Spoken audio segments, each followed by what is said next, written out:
Baik, Assalamualaikum warahmatullahi wabarakatuh. Izin memperkenalkan diri, saya Liviana Amanda Natalia dengan NRP 50012210024.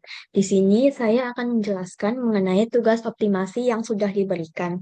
Nah, sudah tertera di sini soal tugasnya. Yang pertama adalah jelaskan keuntungan dan kelebihan dari optimasi global dibandingkan dengan optimasi lokal. Nah, langsung saja, eh, keuntungan dan kelebihan dari optimasi global yang pertama adalah optimasi global dapat menemukan minimum atau maksimum global dari suatu fungsi, sedangkan optimasi lokal hanya terjebak pada minimum atau maksimum lokal terdekat dari titik awal pencarian.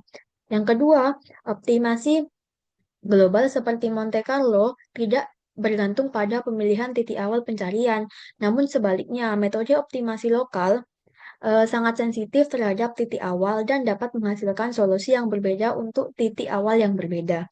Dan yang ketiga adalah optimasi global melakukan eksplorasi komprehensif pada seluruh ruang parameter untuk menemukan solusi terbaik. Optimasi lokal hanya menjelajahi area di sekitar titik awal dan bergerak ke arah gradien lokal.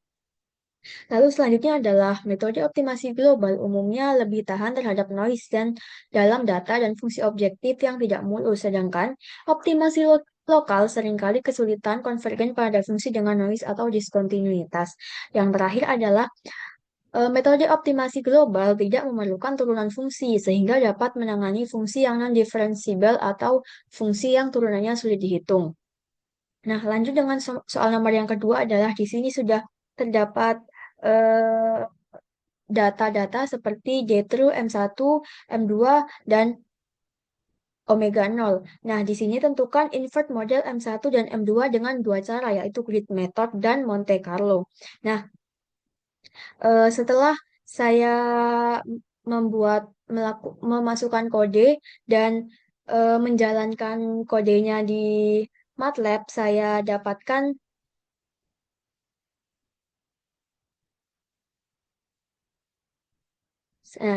dapatkan hasil grafiknya. Nah, di sini grafik yang ini adalah hasil dari metode grid search, sedangkan yang ini adalah grafik hasil metode Monte Carlo. Nah, warna biru-biru yang ini merupakan eh, melambangkan misfit yang rendah, yang berarti ini tuh cocok. Semakin semakin biru warnanya, maka semakin cocok datanya. Nah, sedangkan untuk warna yang cenderung pudar dan berubah warna ini menunjukkan misfit yang tinggi sehingga menunjukkan data-data yang tidak cocok. Sama halnya dengan yang di Monte Carlo juga semakin biru warnanya, di sini juga ada titik true modelnya itu semakin bagus datanya. Lalu untuk yang warna makin mudar dan berubah warna ini datanya itu tidak cocok. Nah, di sini juga saya dapatkan grafik yang ditambah noise. Nah, umumnya tidak seberapa berbeda dengan grafik yang terdapat pada nomor 2 karena di sini noise yang ditambahkan itu cenderung kecil yaitu hanya sekitar 0,3 saja. Nah, ini juga hanya berbeda sedikit di bagian Monte Carlo-nya.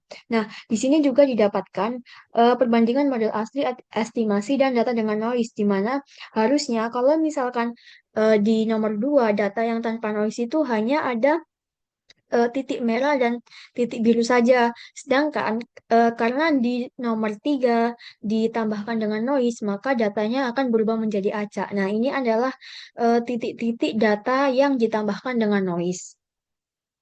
Nah, selanjutnya adalah pengaruh pemberian noise terhadap hasil inversi M1 dan M2. Yang pertama adalah pada kasus tanpa noise, yaitu di jawaban soal nomor 2 hasil inversi baik dengan metode grid maupun Monte Carlo kemungkinan besar dapat menemukan nilai M1 dan M2 yang sangat dekat atau bahkan sama dengan nilai sebenarnya, yaitu M1 sama dengan 0,5 dan M2 sama dengan 6,0. Lalu, dengan adanya noise di soal nomor 3, hasil inversi menjadi kurang akurat karena noise mengganggu pola data asli sehingga nilai M1 dan M2 hasil inversi cenderung menyimpang dari data nilai yang sebenarnya, yaitu nilai M1 dan M2 ini. Lalu, pada kasus tanpa noise, Minimum fungsi objektif biasanya berbentuk lebih tajam, terlokalisasi dengan baik di sekitar nilai true model. Pada kasus dengan noise, minimum fungsi objektif menjadi lebih landai dan melebar, menghasilkan banyak model yang memiliki nilai misfit hampir sama meskipun parameter modelnya berbeda. Dan yang terakhir, model inversi dari data tanpa noise memiliki ketidakpastian lebih rendah. Model inversi dari data dengan noise memiliki ketidakpastian lebih tinggi yang ditunjukkan dengan sebaran nilai parameter model yang lebih luas untuk nilai misfit yang hampir sama. Baik, sekian yang dapat saya sampaikan. Apabila banyak kurangnya, saya mohon maaf karena saya juga masih harus banyak belajar. Terima kasih, Bapak. Saya akhiri. Wassalamualaikum warahmatullahi wabarakatuh.